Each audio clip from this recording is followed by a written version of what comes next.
الحمد للہ وکفا والسلام علی عبادہ الذین اصطفیٰ خصوصاً علی سید الرسل وخاتم الانبیاء اما بعد فاعوذ باللہ من الشیطان الرجیم بسم اللہ الرحمن الرحیم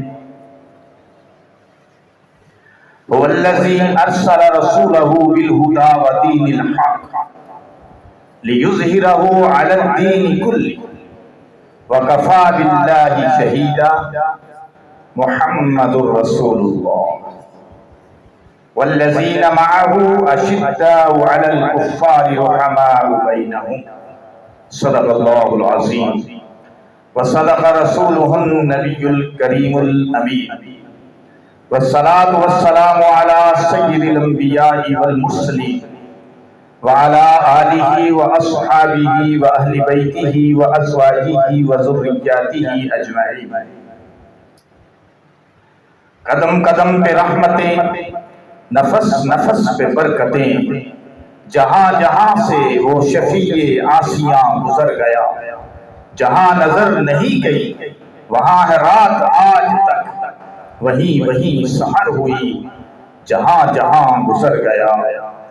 درفشانی نے تیری قطروں کو دریا کر دیا، دل کو روشن کر دیا، آنکھوں کو بینا کر دیا، خود نہ تھے جو راہ پر اوروں کے ہادی بن گئے، کیا نظر تھی کہ جس نے مردوں کو مسیحا کر دیا۔ متاع عام نہیں خسروی و درویشی، متاع عام نہیں خسروی و درویشی، کب ایک شخص میں ہوتے ہیں دو ہنر پیدا، جلال کا پیکر بنا قبا کا ہر پیوند، جلال کا پیکر بنا قبا کا ہر پیوند، عمر کے بعد ہوا ہے کہاں عمر پیدا۔ یا ربی صلی وسلم دائما ابدا علی حبیبک خیر الخلق کلہم وهو الحبیب الذی ترجى شفاعته لكل حول من الاحوال مقتحم۔ اللهم صل على سیدنا ومولانا محمد وبارک وسلم وسلم علیہ۔ گرامی قدر سامعین کرام، آج جمعۃ المبارک اور محرم الحرام کی آمد ہے، اور جیسا کہ عالم اسلام جانتا ہے اور تاریخ اسلام اس بات کی گواہ ہے کہ یکم محرم الحرام کو حضرت عمر رضی اللہ تعالی عنہ کی شہادت کا واقعہ پیش ہے، اور 10 محرم الحرام کو حضرت حسین ابن علی رضی اللہ عنہما کی شہادت کا واقعہ پیش ہے۔ محرم الحرام اس لحاظ سے بڑی فضیلتیں لیے ہوئے ہے، اسلامی تاریخ کا پہلا مہینہ ہے، اور اسلامی تاریخ کے پہلے مہینے کی پہلی تاریخ کو اسلام کا جھومر گویا کہ شہادت عمر فاروق رضی اللہ تعالی عنہ کے عنوان سے مزین ہے۔ گرامی قدر، آج میں حضرت عمر رضی اللہ تعالی عنہ کی شہادت کے واقعہ سے قبل آپ حضرات کے سامنے کچھ فضائل، کچھ مناقب حضرت فاروق اعظم کی پیش کرنا چاہتا ہوں۔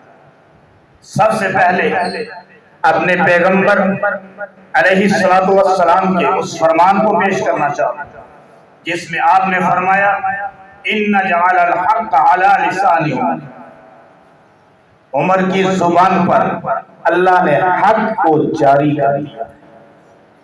عمر جو کچھ فرش پہ بولتا ہے اللہ وہی بنا کر اسے نازل کر دیتا ہے۔ بیشتر مقامات قرآن مجید میں ایسے ہیں، مفسرین کرام نے قریباً 17 مقامات ایسے گنوائے ہیں، تذکرہ کیا ہے کہ جس میں حضرت عمر رضی اللہ تعالیٰ عنہ نے جو رائے روئے زمین پر اپنے پیغمبر علیہ السلام کے سامنے پیش کی، اللہ نے قرآن بنا کر اسے نازل کیا۔ سامعین محترم، حج کا موقع ہے، رسول اللہ صلی اللہ علیہ وسلم کے ساتھ 1,00,000 سے زیادہ لوگوں کا، اصحاب پاک مصطفیٰ کا مجمع ہے جو کہ حج فرما رہے ہیں۔ رسول اللہ صلی اللہ علیہ وسلم قدم قدم پر اپنے اصحاب کی رہنمائی فرما رہے ہیں، حج کے مناسک سکھا رہے ہیں، تاریخ بتا رہے ہیں اور رہنمائی کرتے چلے جا رہے ہیں۔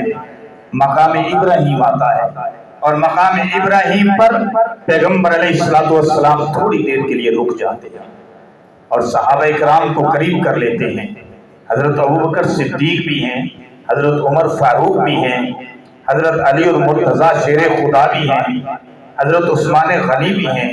صحابہ اکرام کا ایک جمع غفیر ہے جو کہ رسول اللہ صلی اللہ علیہ وسلم کے گرد جمع ہے۔